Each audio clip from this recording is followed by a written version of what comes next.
नमस्ते। गरबनाल की कहानियों के सफ़र में आज हम एक ऐसे विषय पर बात करेंगे जो हम सबके भविष्य से जुड़ा है। दोस्तों, हम एक ऐसे दौर में जी रहे हैं जहां तरक्की का मतलब ऊंची इमारतें, चौड़ी सड़कें मान लिया गया है। इस अंधी दौड़ में हम पीछे छोड़ आए हैं शुद्ध हवा, ठंडी छांव और वो सुकून जो प्रकृति दे सकती है। आज की कहानी संतुलन एक ऐसे युवा आर्किटेक्ट आर्यन की है जिसके पास पैसा शोहरत कमाने के तमाम मौके थे, लेकिन उसने कंक्रीट के ढेर पर हरियाली को तरजीह दी। उसने साबित किया कि विकास और विनाश एक ही सिक्के के दो पहलू नहीं हैं, बल्कि विवेक और संतुलन से हम एक बेहतर दुनिया बना सकते हैं। आइए सुनते हैं आर्यन के प्रकृति प्रवाह की एक अद्भुत कहानी। आर्यन एक युवा आर्किटेक्ट था। वह तेज़ी से बढ़ते हुए महानगर में रहता था। यह शहर स्टील के जंगल में बदलता जा रहा था। शहर का विकास अनियंत्रित था। हरियाली काटकर सड़कें बन रही थीं, पुरानी विरासतें धराशायी हो रही थीं और गगनचुंबी इमारतें सूरज की रोशनी को भी रोक रही थीं। आर्यन की मेज पर हर दिन एक बड़े बड़े प्रोजेक्ट आते थे। शॉपिंग मॉल, लग्जरी अपार्टमेंट, औद्योगिक पार्क। इन प्रोजेक्ट में अपार पैसा और प्रसिद्धि थी, लेकिन हर नया डिजाइन उसे बेचैनी से भर देता और उसे अपनी दादी के गांव के हरे भरे खेतों और ठंडी हवाओं को याद दिलाता। एक शाम अपनी खिड़की से वह नगर के धुंध भरे थिचित को देखते हुए सोचता रहा, आज मैं वो करूँगा जो दूसरे नहीं करते, ताकि कल मैं वो हासिल कर सकूं जो दूसरे नहीं कर पाते। अगले दिन आर्यन ने अपने बॉस श्री सिंघानिया के सामने एक प्रस्ताव रखा, जिसने सबको चौंका दिया। यह एक नया स्मार्ट सिटी प्रोजेक्ट नहीं था, बल्कि उस शहर के केंद्र में स्थित एक पुरानी मिल की भूमि को बायो कॉरिडोर में बदलने की योजना थी। सिंघानिया हंसे और बोले, आर्यन, यह एक प्राइम लोकेशन है। यहाँ 100 मंजिला टावर खड़ा हो सकता है।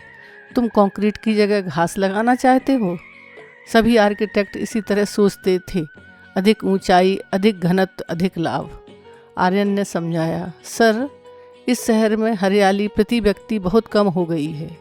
यह मिल की ज़मीन भूमिगत जल को रिचार्ज करने, हवा को शुद्ध करने और शहर के लोगों की मानसिक शांति का अंतिम अवसर है। अगर हम आज इस लाभ की बजाय संतुलन का निवेश करें, तो कल यह शहर एक रहने योग्य बना रहेगा, ना कि सिर्फ व्यावसायिक केंद्र। आर्यन ने कई दिन तक लगातार काम किया। उसने शहर के अनेक पर्यावरणवादी, सामाजिक कार्यकर्ताओं और यहाँ तक कि स्थानीय मछुआरों से भी बात की। उसने दिखाया कि जैसे यह बायो कॉरिडोर शहर के तापमान को कम करेगा, जैव विविधता को वापस लाएगा और आर्थिक रूप से भी फायदेमंद होगा, क्योंकि इससे शहर का आकर्षण बढ़ेगा और स्वास्थ्य पर खर्च घटेगा। सिंघानिया को अंततः आर्यन की दूरदृष्टि समझ आई।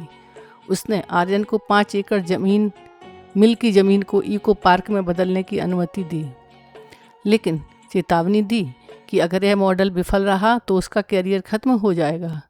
आर्यन ने इस प्रोजेक्ट को प्रकृति प्रवाह का नाम दिया और वहाँ कोई सीमेंट की दीवार नहीं बनाई, बल्कि देसी पेड़ पौधे लगाए जो स्थानीय जीवों को आकर्षित करें।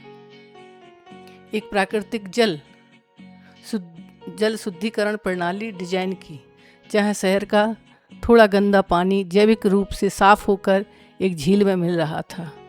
सबसे महत्वपूर्ण, उसने मिल के पुराने ढांचों को ध्वस्त करने की बजाय उसके कुछ हिस्सों को शैक्षणिक और सामुदायिक केंद्र के रूप में बदल दिया। शुरुआत में उस शहर के लोगों उलझन में थे, फिर धीरे धीरे सुबह की सैर करने वाले लोगों की भीड़ उमड़ने लगी। बच्चों ने पहली बार शहर के बीचों बीच तितलियां और किंगफिशर पक्षी को देखा। गर्मियों में जब बाकी शहर 45 डिग्री पर तप रहे थे, प्रकृति प्रवाह का तापमान 5 डिग्री कम था। यह प्रोजेक्ट रातों रात सफल नहीं हुआ, लेकिन 2 साल के भीतर प्रकृति प्रवाह भव्य नगर का फेफड़ा और हृदय बन गया। प्रकृति प्रवाह की सफलता ने पूरे देश का ध्यान खींचा। आर्यन ने वो हासिल किया जो दूसरे नहीं कर पाए। उसने एक आधुनिक शहर के अनियंत्रित विकास के बीचों बीच लाभ और जीवन कंक्रीट और प्रकृति का संतुलन स्थापित किया। उसने दिखाया कि विकास का मतलब विनाश नहीं बल्कि विवेकपूर्ण सह अस्तित्व हो सकता है। अब वह केवल एक आर्किटेक्ट नहीं था, वह शहरी परिस्थिति का जनक भी बन गया था।